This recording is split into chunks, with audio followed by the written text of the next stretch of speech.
Stop! Want to multiply numbers in your head faster than your friends? Watch this. Let's multiply two numbers close to 100.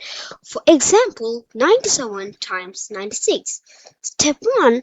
Subtract each number from 100. 97 minus 100 actually is 100 minus 97, which is obviously 3.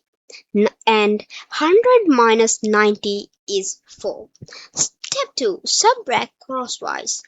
97 minus 4 equals 93, or 96 minus 3 also 93.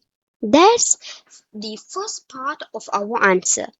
Then the last step, multiply the differences. It's like this. 3 times 4 equals 12. That's the second part of our answer. Put them together, like 93 and 12. That's 9312. Bang! You just multiplied 97 by 96 in seconds without a calculator. Try it with your friends, they'll think you're a math genius. Follow for more crazy math hacks. Thank you.